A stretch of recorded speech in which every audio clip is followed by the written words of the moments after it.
Okay, so fresh off that press conference between Stephen Fulton Jr. and Shakur Foster, Stephen Fulton Jr. went on to actually make some interesting comments and even go on to say that if he was to win the World Championship against Shakur Foster, the Super Featherweight Championship, he'd be interested at potentially looking up and moving up again and moving up to lightweight and winning World Championships there, or fighting for World Championships there. And in my opinion, I think at that point for Stephen Fulton Jr., he's flying a bit too close to the sun, and I think even as highly as I rate Stephen Fulton Jr., I don't think he's good enough to go up another weight class.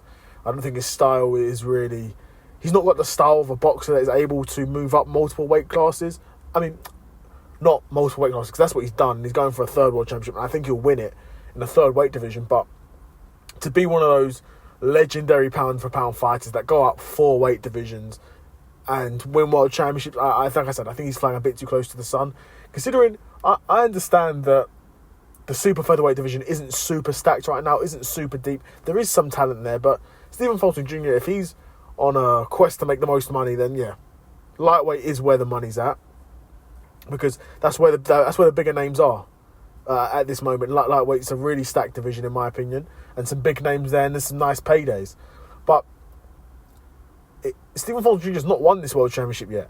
And Shakur Foster, like I said, he's no easy customer. I do think Stephen Fulton will beat him, and I've made a video about that. So that'll be...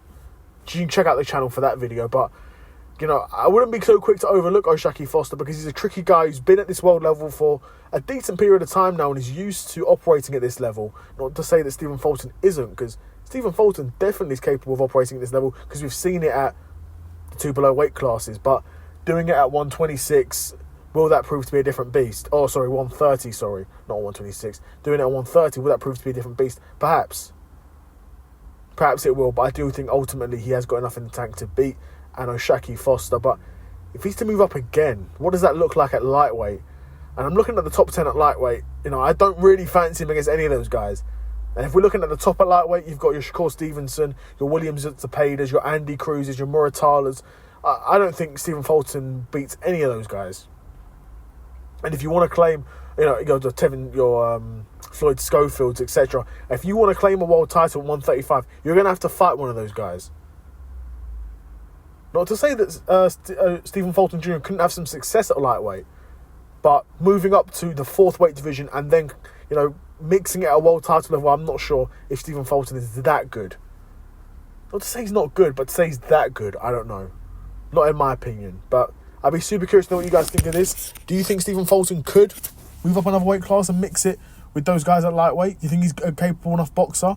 Or do you think he'd be flying a bit too close to the sun? Or is he just talking for the sake of it in a press conference? I'd be curious to know what you guys think in the comments below. But yeah, another episode of the Seth Solo Cycross in the bag, and I'm out. Peace.